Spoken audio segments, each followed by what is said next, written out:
Well, let's get it started. Got a couple of things. This is still from chapter 27 that we looked at length on Monday. And as I was going through this, I thought there were probably two good points that I wanted to make. So I'm going to do that now. First of all, we didn't really look at architecture as written about and illustrated in chapter 27. And this time, late 19th century, there was an explosion, a revolution in architecture. And not coincidentally, it had everything to do with the Industrial Revolution, which really began early in the 19th century. And so if you think about the 19th century, it starts out and the life is pretty much like it was during the American Revolution, say, was in 1776 to 1789, something. Anyway, to start off the century, kind of very primitive. And by the end of that century, they have invented a lot of things. First of all, the steam engine, which was able to power a lot of other industry, and probably nothing more important than railroads. And so they built in the 19th century the Transcontinental Railroad, but they had built railroads all over the US, and it connected the whole continental United States. And the only way they could build such a network of railroads was that steel production was revolutionized. They were able to mass produce that. And so that basically happened in the East. All right. Have a good day. Hang on to your stuff. Yeah. All right. Part of what I was saying there was that the U.S. had a lot of iron ore, basically in the upper Midwest, in places like Minnesota and around the Great Lakes, and they were able to haul all of that iron ore to places like Pittsburgh.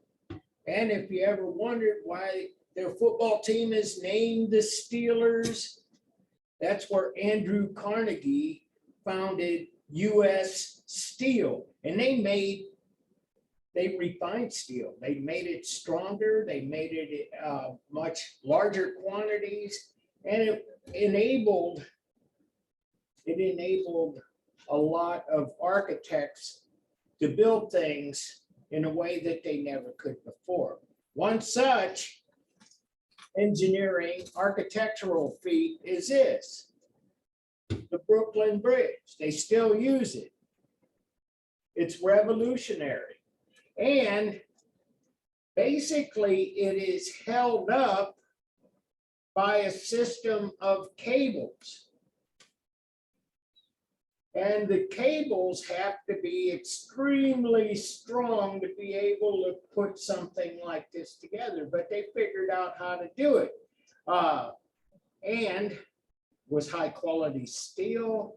They worked out the mathematics, and they were able to put this bridge over the East River, connecting Manhattan to Brooklyn, without having any structural support in the middle. So this has got a wide span, one side to the other. Was revolutionary. Well, since that time, there have been more and larger suspension bridges, probably most notably something that happened 60 years, say, after this in the 1930s, the Golden Gate Bridge in San Francisco. And it doesn't have any support in the middle.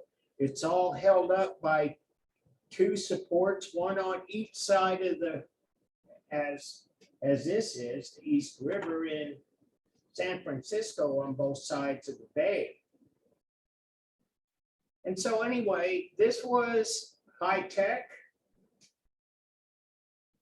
And we see it in the art book because architecture has always been part of the art history. We can't study Egypt without looking at the pyramids. It's hard to study Rome without the Colosseum, or the Gothic era without all of those major cathedrals. So anyway, this is what architects were doing. And I got another slide here. Actually, these two, they're both kind of alike. And the Royal Botanical Gardens in England.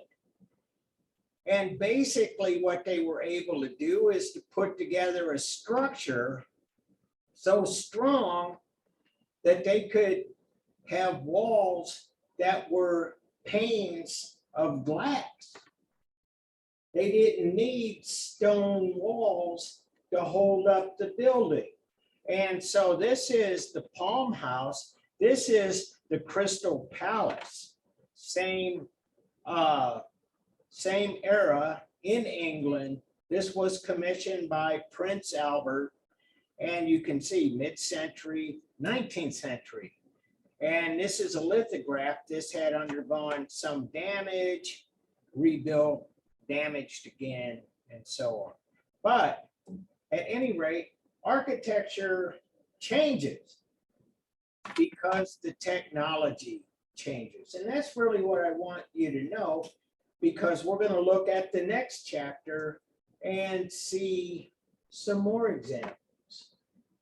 And we'll be seeing things that look more like modern buildings than they do ancient structures.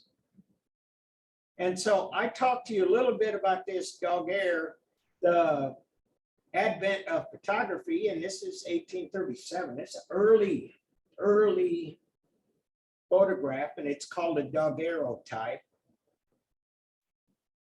What I want you to know about this is that early on in photography, the photographers wanted their medium to be an art medium. It was invented to produce art. We use photography for everything in this day and age. And for a long time, there was a lot of controversy, a lot of heated debate on whether or not photography was actually art. Why would there be a debate about that? Nobody? Anybody? Brandis? Because they just like copy in real life, but they don't realize it still take like composition, the understanding of composition, and understanding like how a portrait and stuff is supposed to be. Absolutely. Absolutely. And there was even more piled onto that excellent explanation, and that is that this didn't have the human touch on it. If you were making sculpture, there were human hands actually chipping away and polishing that marble or casting that bronze or whatever. And in painting, there was somebody there with a brush. But this, in a lot of ways, is much more mechanical. Now, I'm glad you answered that and answered that so well, because a lot of people in this day and age would think that argument to be just spurious, it would be silly not to think that this is art. But in the early days, it had to fight for that kind of respect. And so this daguerreotype here, as I'm talking about this, you'll see that Daguerre put this together like a still life. In fact, that's what it's called, a still life. It's much in the same way that painters had been making still lifes for centuries, just a different means. And we've seen this too. Early operation under Ether, Massachusetts General Hospital. We've seen 3 paintings, or we've seen 2 paintings, and this is the third. This is out of that realism vein. We saw Dr. Koff and his students in Dutch art, 18th century. We saw the Thomas Eakins, the Gross Clinic in America in the 19th century. It was part of the illustrations, part of realism. And so this is right in the same genre. So what you see here in early photography, it almost always modeled itself after art, after painting especially. And so the early ones like the still life or the operating table, stuff like that, landscapes and so on, right? Like painting. But, and portraits, this guy here, Nadar. And this is a photograph of a great painter, Eugene Delacroix, the one that did Liberty Leading the People, among others. But this is just like a portrait that would have been painted. Again, being very close. Julia Margaret Cameron, excuse me. Like a painting, a portrait. Follows, early photography follows the subject matter and follows the themes that we find in painting. But along in mid-century, some people actually start realizing the potential of photography. And that potential is verisimilitude, veracity, truth. It has a way of being authentic.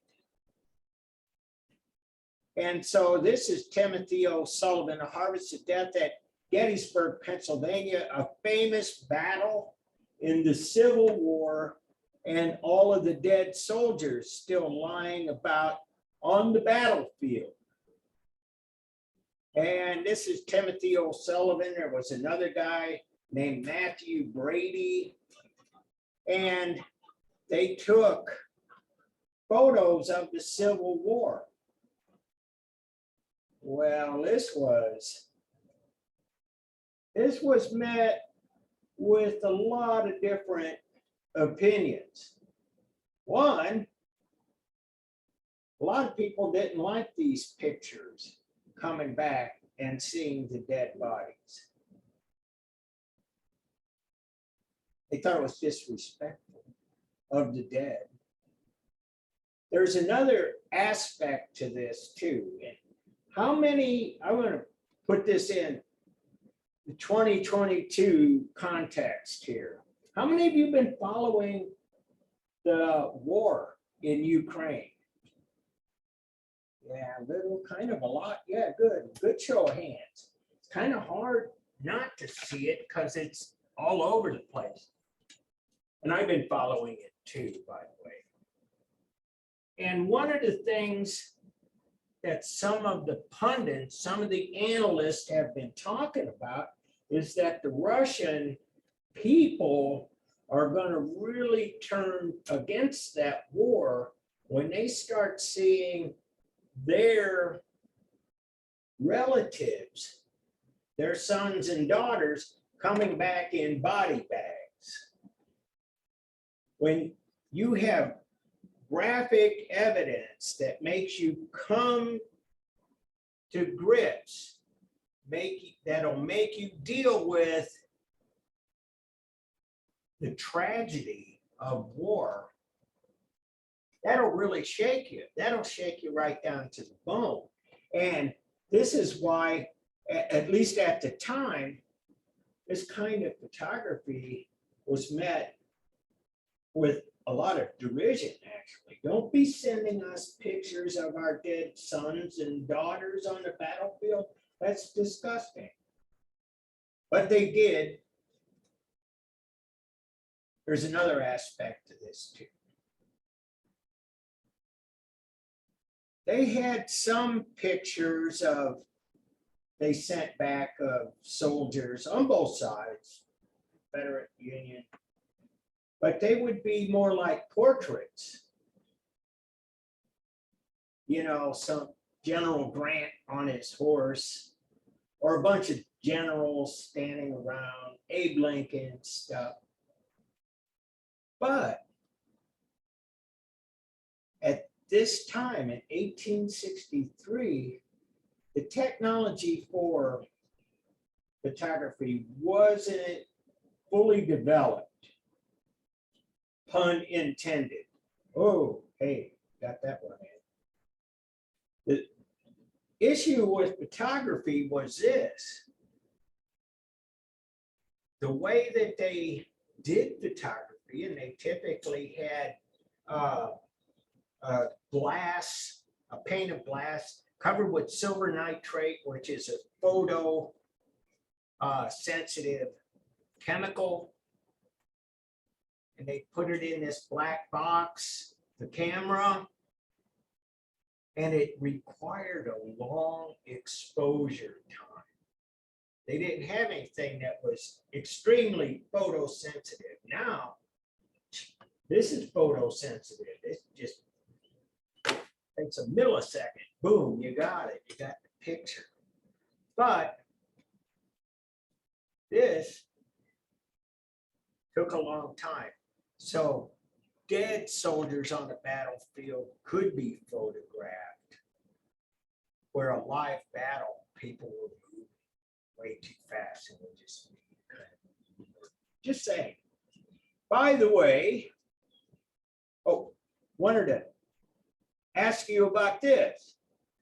How many of you who knows what the word photograph breaks down into, its origin as a word?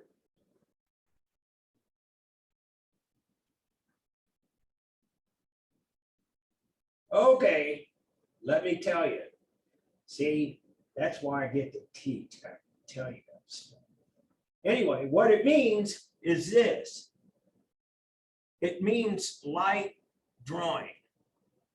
Photo means, it's out of Greek, the old Greek, means light. That's why when they talk about light in physics, they can talk about photons, little particles of light. And we're still, after all this time, we don't know if it's particles or waves, but bottom line, photons, little tiny bits of light. That's the light. Graph is a drawing, and it's called photograph. It's a drawing with light. So anyway, as time goes on, this is 1878, the technology improves. And so one of the guys that actually helps push the technology forward is this guy, George Eastman.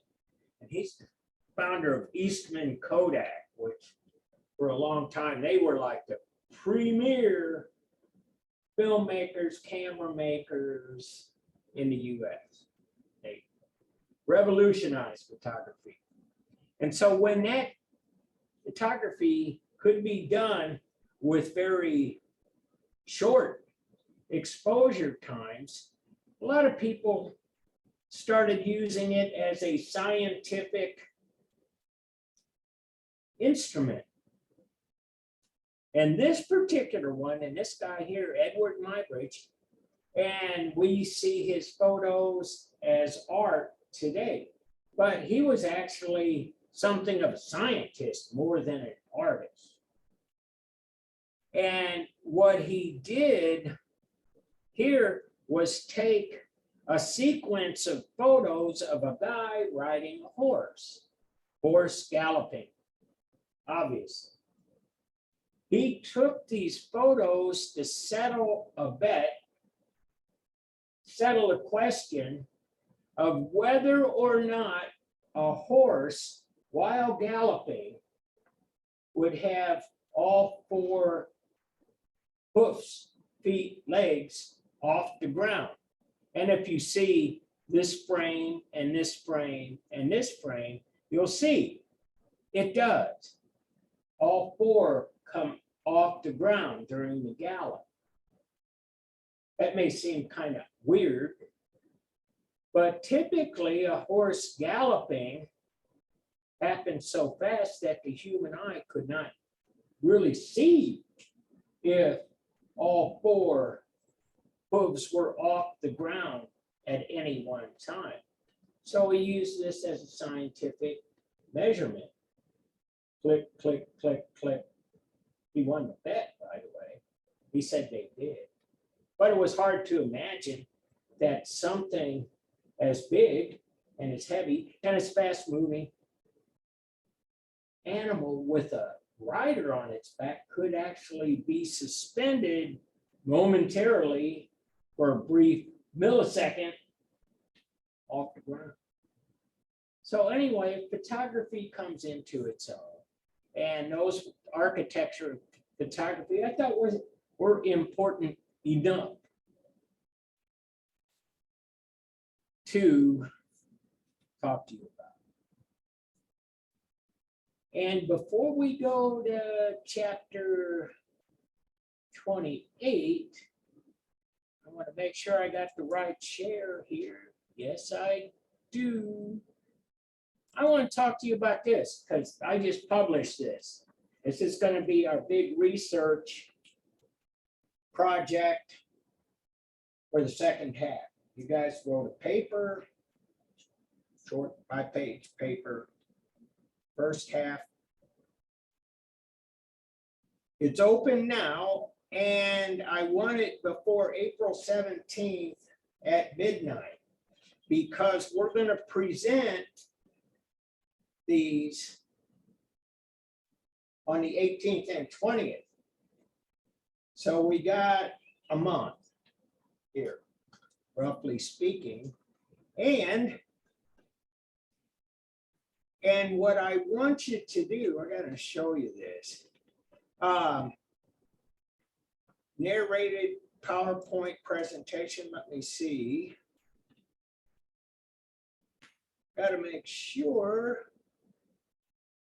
Narrated PowerPoint presentation.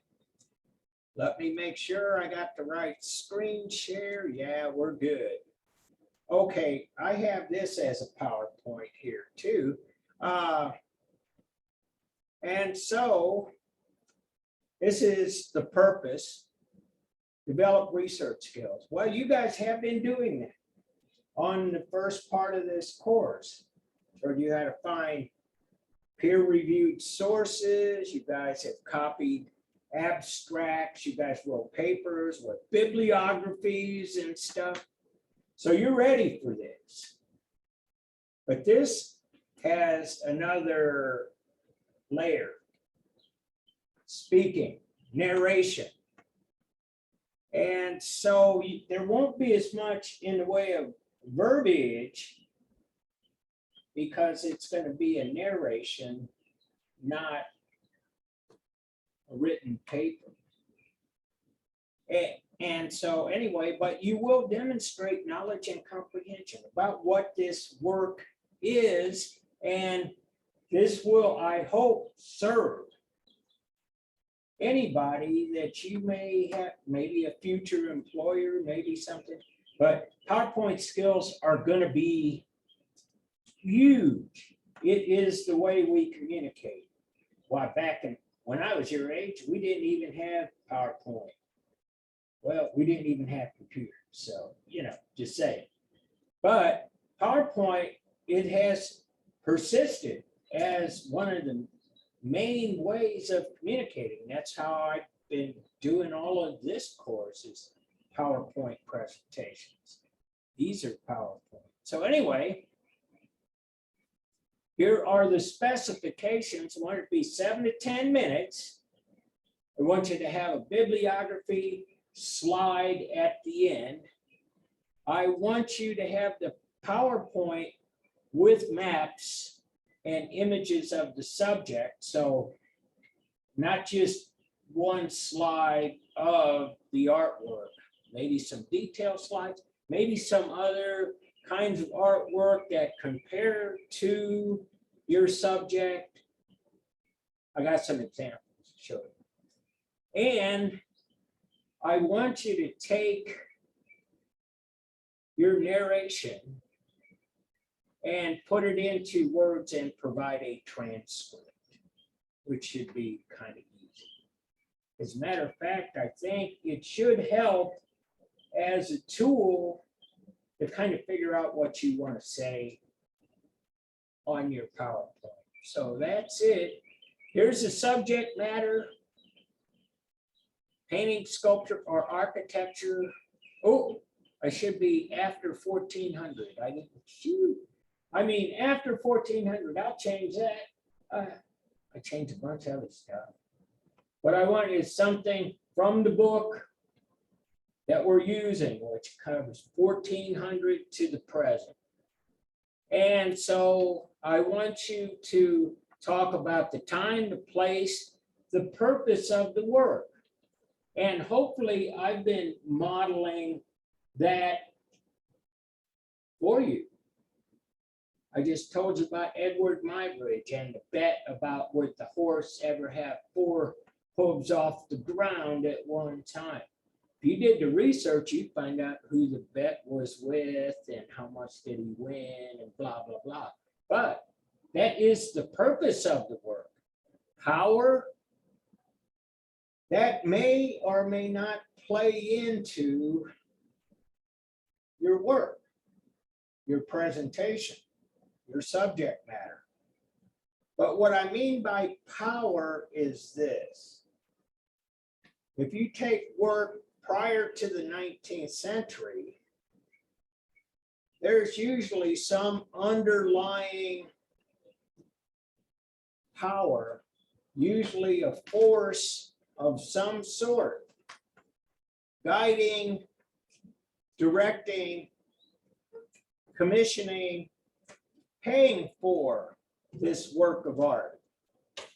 For instance, if you were doing the Sistine Chapel ceiling, for example, you would be talking about Pope Julius II and pretty much forcing Michelangelo to create a mural on the ceiling of the Sistine Chapel. That's power. Sometimes it's about Napoleon. Sometimes it's about religious themes.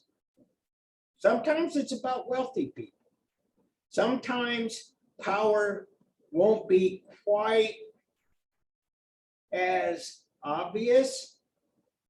For instance, we've been looking at a lot of realism.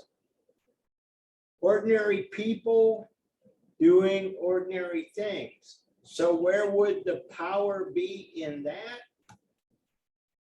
Well, the belief that, and that ties in with the belief system, the belief that ordinary people were worthy of attention, of art.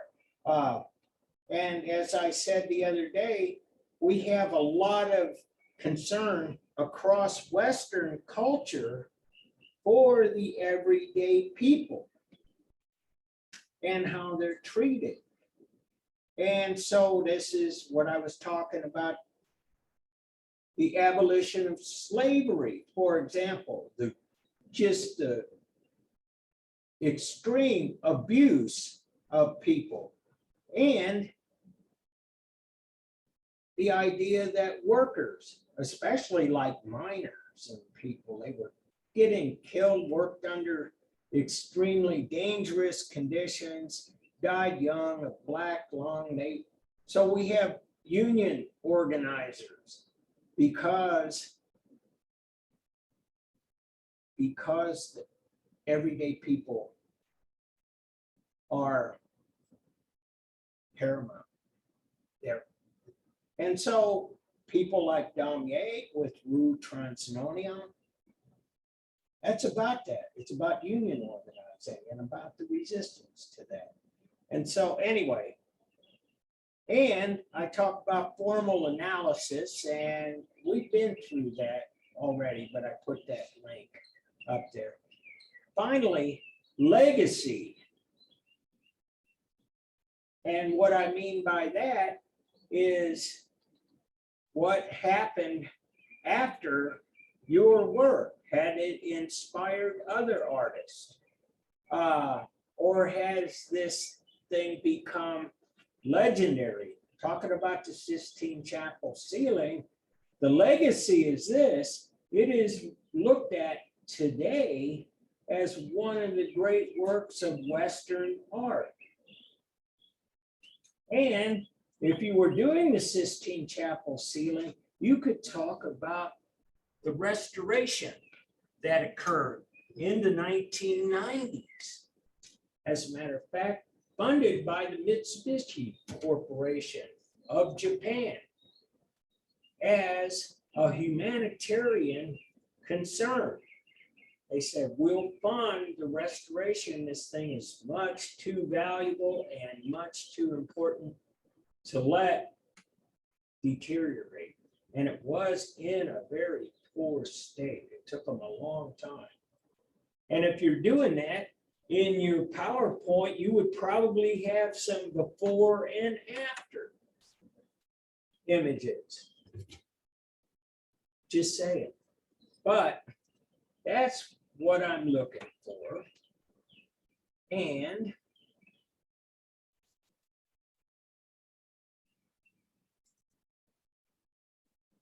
got to make sure I'm still on the right screen share. Yes, we are. Good. And so I have a couple of examples here from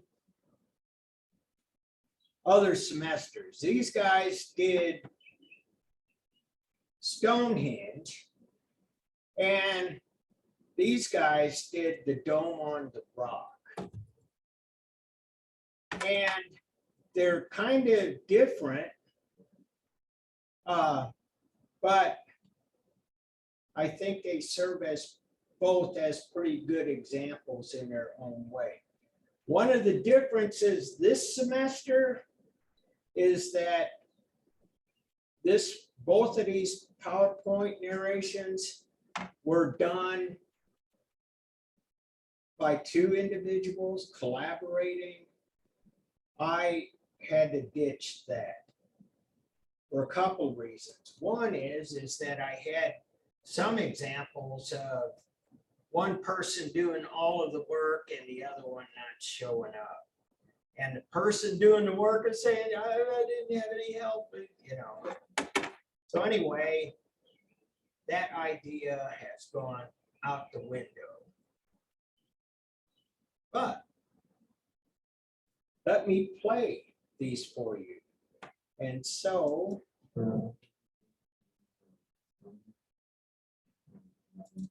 let me make sure I got the volume. Okay, good. Yeah, no, that's her.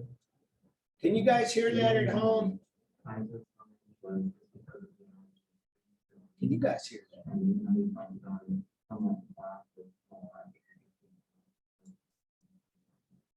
And although there are many theories that it's not known where their environments made Stonehenge, due to its existence, it's a sign of how really society was formed.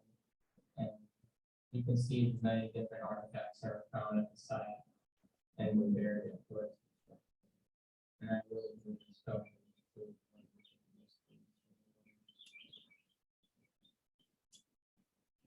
Maps? So Stonehenge's Bullet background, it was the most sophisticated stone circle during the prehistoric times of the world. Its construction began around 31 2001 BC and was completed over 1,000 years later. The monument is located 88 miles southwest of London in a town called Salisbury, and it is classified under for being the largest cremation cemeteries known in the Atlantic Britain. Today is used by pagan villages, which have some similarities with Druids, as they often use Stonehenge for formal ceremonies, normally long before the any arrive. It is characterized under Neolithic design, and the majority of Stonehenge's rocks were brought over and were found after 1800 BC. So after we go from the identity of the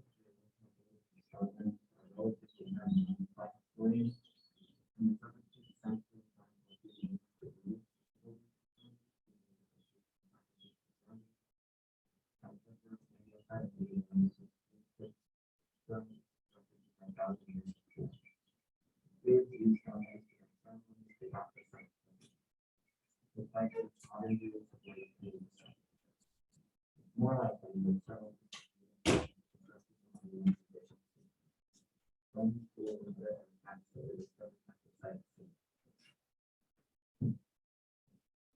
So one of the theories behind Stonehenge is that many people believe that this monument was built by the Romans and Phoenicians. However, there aren't any clues to prove that these were actually true behind the stones. First, way back when the Romans established their territory across Europe and saw Stonehenge as an element for art, which was important enough for them, and later it became a symbol of unification of Great Britain.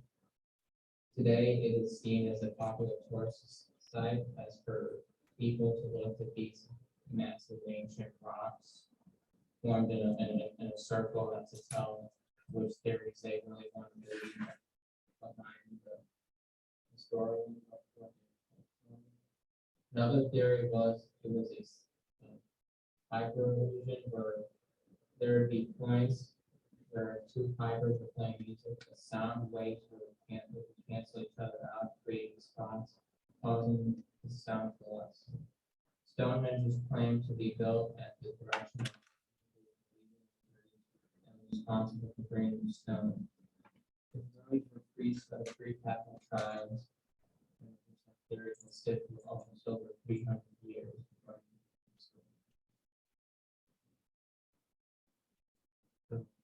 This construction was quite a lengthy process. Under structure around 100 years. Later,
30 person walks and 70 feet, around 13 feet wide. They were set up in the 90s.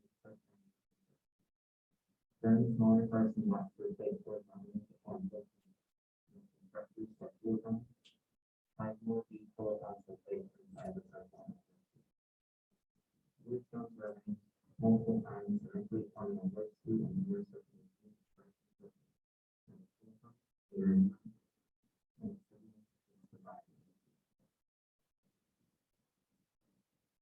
So what was really Stonehenge's main purpose?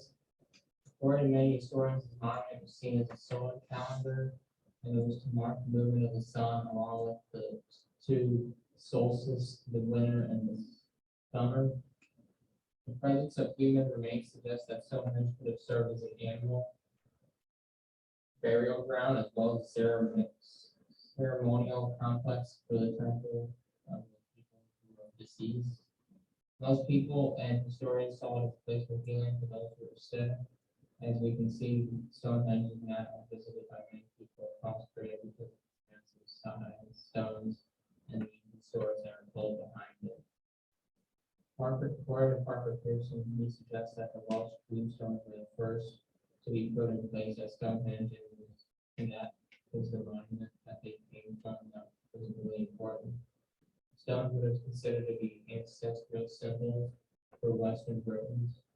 And at that time, it would serve as the center for the religious worship for the Britons.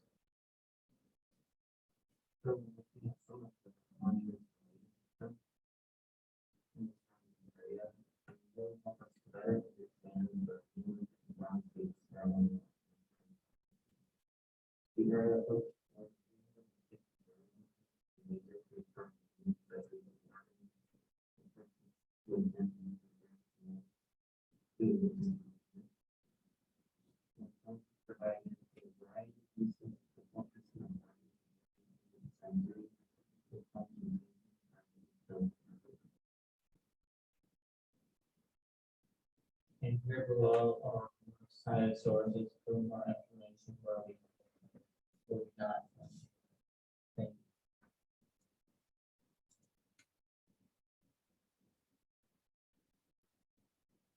you. Okay, I'm gonna make sure still got you guys on the share, good. So, what'd you think? What was good? What needs improvement?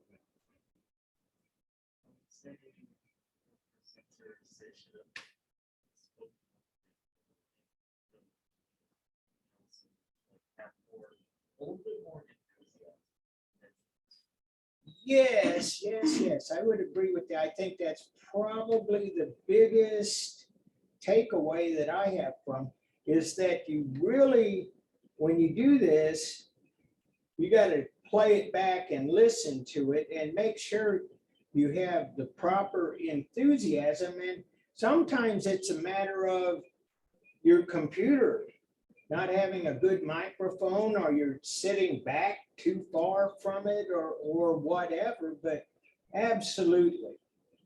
That I think is enunciation, volume, audio was pretty bad.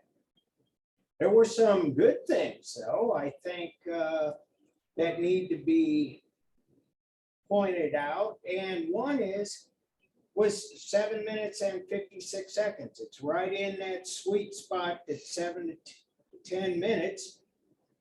Secondly, had a bibliography at the end, which I'm liking that. Third is that they kind of talked about some alternative theories about Stonehenge too.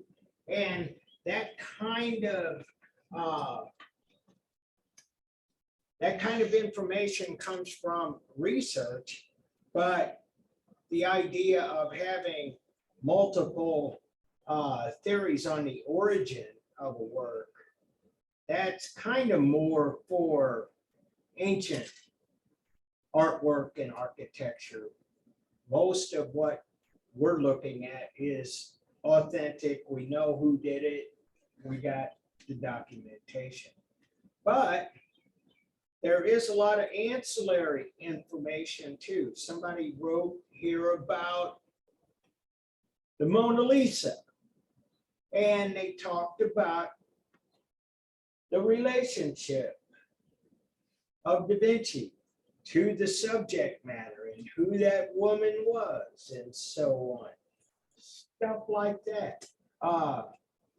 So yeah, there is a lot of really good information in this. I think that making sure that your presentation moves along. David, you said enthusiasm. I think that's really true. And you may have noticed that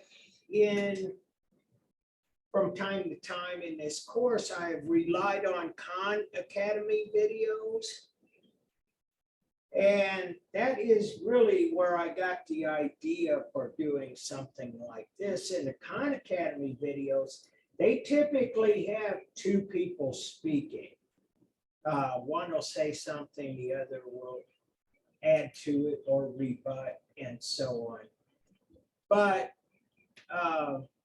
that's probably a level that, how should I say this? That makes everything more complicated too. And especially when you're dealing with the volume, one person's voice may come through loud and clear and the other one not so much and stuff. So anyway, an individual presentation. Now, I got another one too. That's another really good example.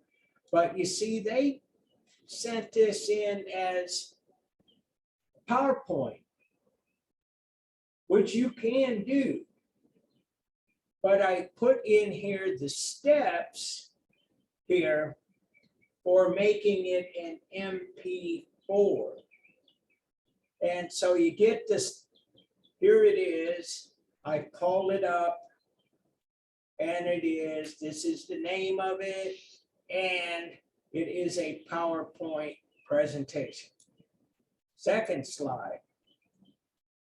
Got it? Drop this down. Or you click this and then you get PowerPoint presentation, which is what it is, but you can drop down and save as MPEG 4 video and I click that and that's what it looks like. Hit save, and now I got this, which is an MP4 video. I think that what you'll find out that the MPEG 4 video is a much larger file than a narrated just PowerPoint.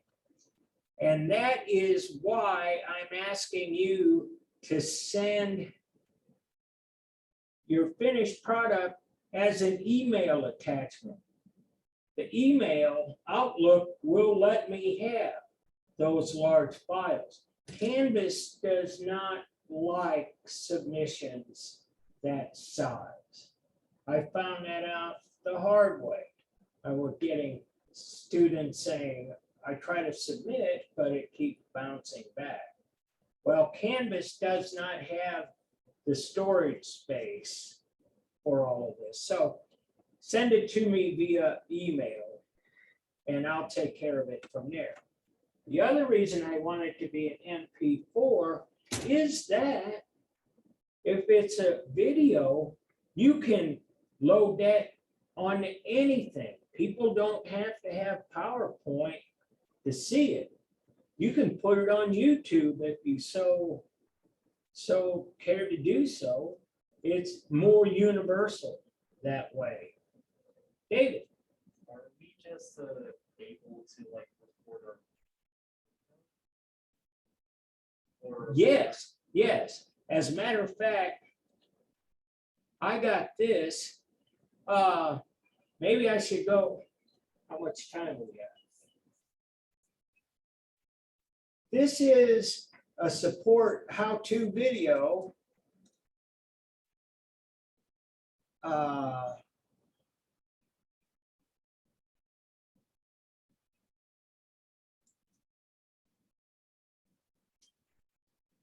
And let me see if I got the right share. Yeah, it looks good. So I got this right out of Microsoft. And let's see how they say. You can record narration to our slide or your entire PowerPoint presentation. Select the record button. There are many tools to help you. Turn on your camera by selecting the icon. Select camera mode. See, and you can put like you see ours. Select That's settings where to you change are. microphone or camera. Cabinets in your PowerPoint. Use the default teleprompter menu to read them. Yeah, you could put To your change the transcripts in results, there select and do it views that to way switch to too. presenter or slide view.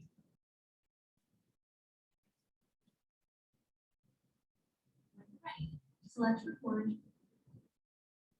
and start speaking. Hello, everyone, and welcome to the fourth Coffee Investor. Just a reminder, Use an on-screen laser pen or highlighter, and it will record as well. To continue recording on the next slide, go to next slide. Narration will record during slide transitions. Select speak first before you start speaking. Pause the recording as needed, or select stop if you're done. To review the video, select the play button.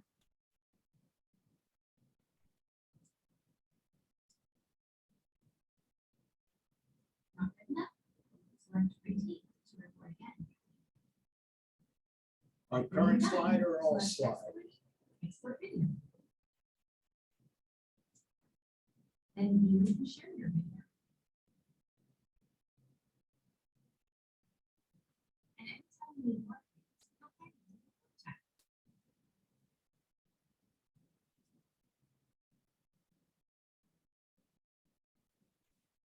Yeah, I found this. This was a lot better than the one that I put together. Doing a recorded PowerPoint on doing a recorded PowerPoint. It was something, but that I thought this was a little bit more precise. And so that's there. And this is, like I say, if you get it as a PowerPoint and you want to turn it into MP4, this is how you do it. And then finally, let me play this one because this one is really, really good. It's a little short. It doesn't hit the 7-minute mark, but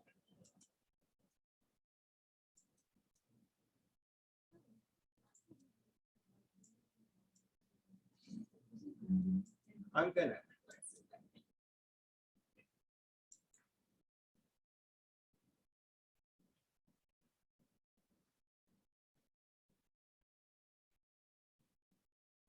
Let's see.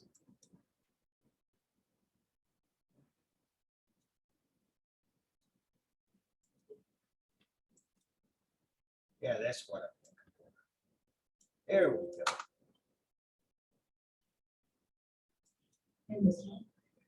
We're gonna start off with talking about the little bit of these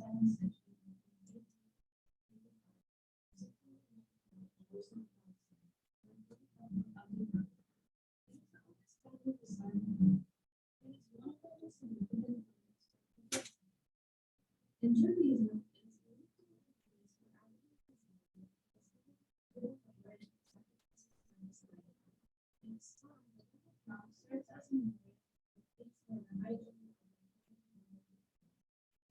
this journey also known as one phase as a external movement. It is believed that people can be able to settle unless we let her where they are something to happen. The dome of rock was built half a century after the rock there was no intention for it.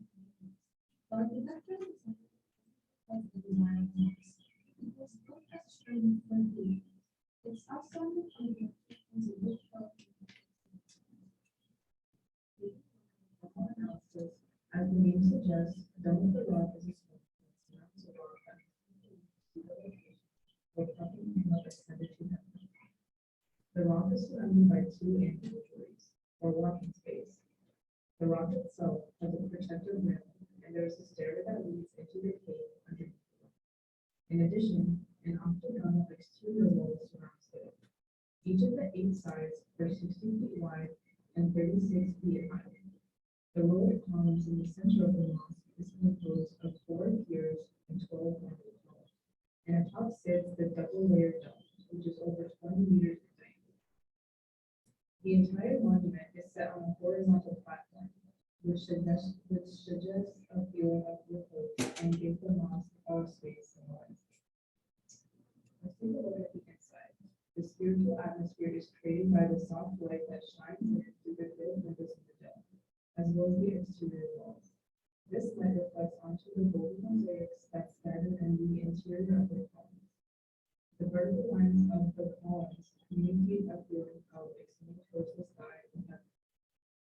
Taking a closer look at the motifs, you may notice how they differ from other religious sites or places of worship. The mosaics contain no iconography, but rather inscriptions of verses from the Holy Quran, which is the book of the Psalms. This type of artwork is called anachromatic art, where no human or animal figures are depicted. The only symbolic icons depicted inside the mosque are mosaics of crowns and jewels, along with Arabic verses. These mosaics are composed of geometric shapes and designs, which honors the mathematical process of Islamic art. Inside the mosque, the ambulatories serve as space for Muslims to pray.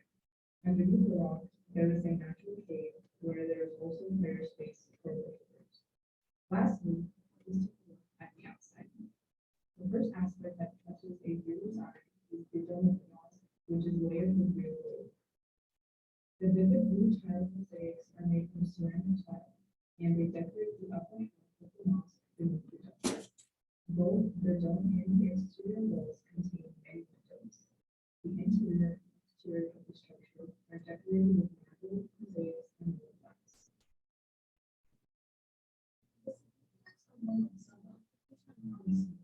Alongside the stunning these naturally the largest of white sand.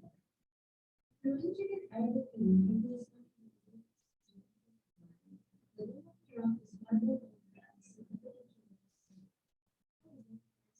To remind of the land in which it is. It is hard to understand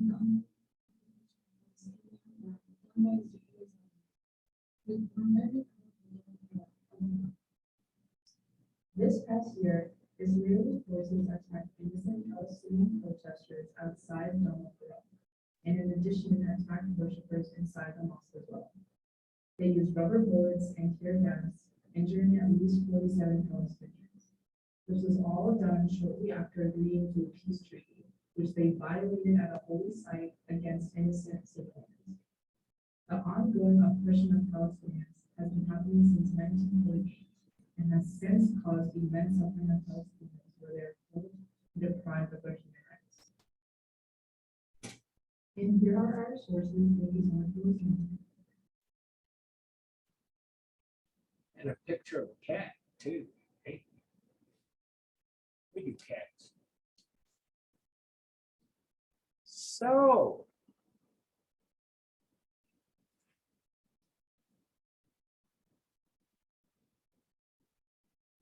I have some other PowerPoints in there. Formal analysis, power structures stuff. So kind of a little reminder. So, any questions? Brandon? No, one person. This is a group project. But like I say, that caused more problems than it was worth. So kind of what happened too was COVID, which we tried to do it through COVID and do it file sharing and stuff. That didn't work out. But anyway, but the other thing is too, I don't have as many people in this class, so we'll have enough time to take a look at it. David, So on the day that we actually look at. I'm gonna put them up like this. I'll take them, I'll load them off of the email and embed them here like this.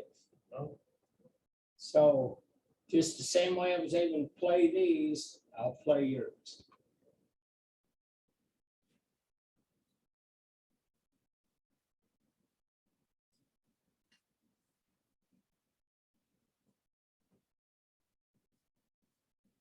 So I ran the time all the way to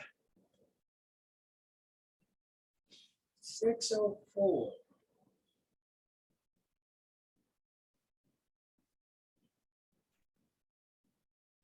What should we do now? What's going to show you this?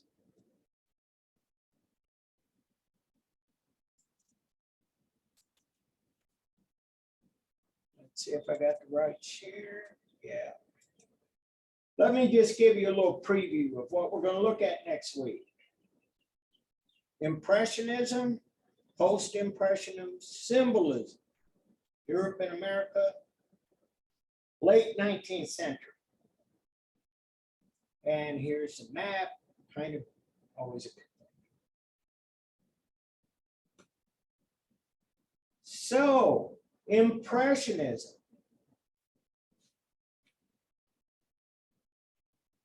How many of you are familiar with Impressionism?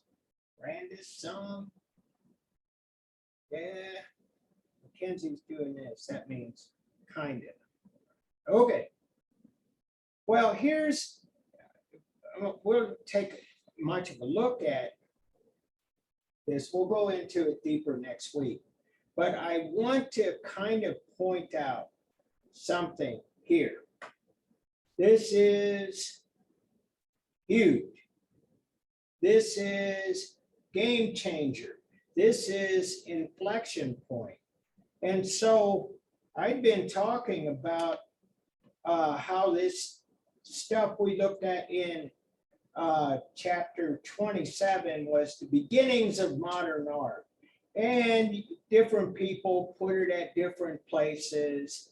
The Luncheon on the Grass, or Gustave Courbet's Burial at Ornans, or the Stonebreakers. You know, there's a lot of places where they say the modern sensibility developed from.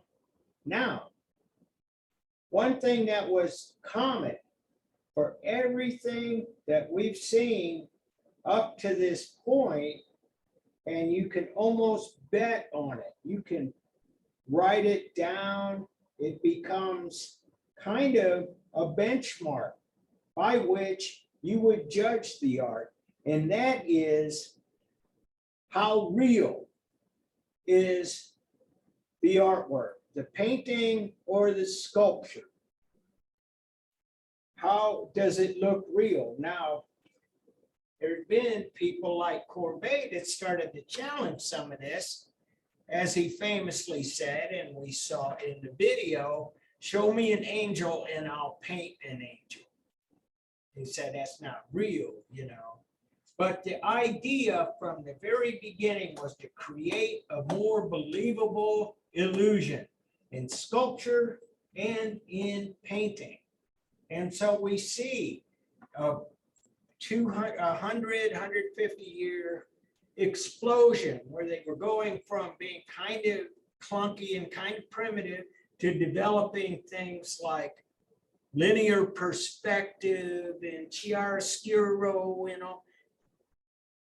atmospheric perspective, stuff like that to make a better illusion. That's why I started this course with the David Hockney film about secrets of the old masters, because that for that 300, 400, 450 years, that was the goal. And so we start to see some things change, but by the time we get to Impressionism, all bets are off. And so this is Impressionism, and this has all of the hallmarks of Impressionism. First of all, the brushwork. They're not trying to make this look like a window or a hole in the wall that you're seeing the boat, the two people, the artist, the bridge. It's actually quite gestural. And at every little point in this painting, you see evidence that it is a painting. It's not photographic at all. And even when you saw, like Bouguereau I showed you on Monday, nymphs and satyr, you know that didn't really happen. This is something out of mythology.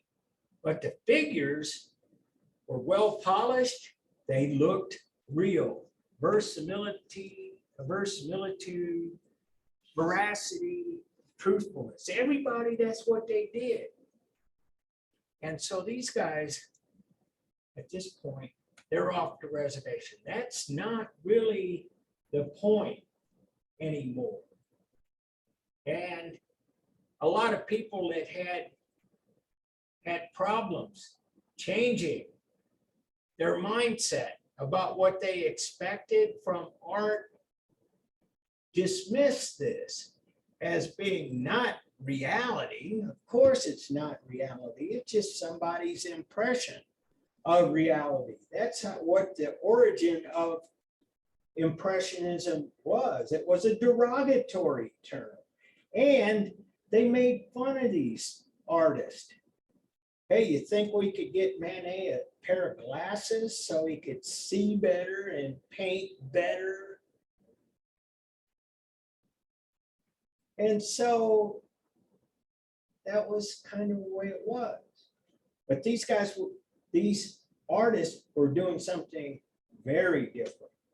The goal was not a perfect illusion, not that you would fool somebody that there was a hole in the wall or a window there, or a photograph or something that real. It's a painting. And so with that requirement that it be, quote, realistic, kind of pushed aside, it opens the door for a lot more creative activity. And that's what we'll talk about on Monday. Impressionism, post-impressionism. I got a ton of stuff. So anyway, it's nice outside. Enjoy the rest of the day. Enjoy the weekend. Have fun.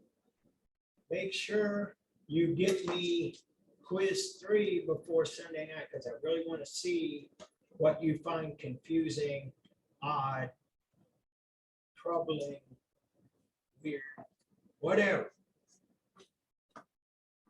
Because that's part of what I'm hoping, if we get enough of it, that we talk about. So, my home people, yeah, we're good. See you later. Thank you. Bye. Thank you. Bye. Thank you, Ashley.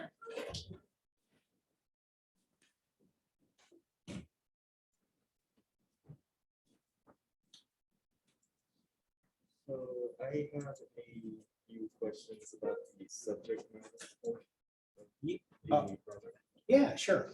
Just a minute, I got to get this.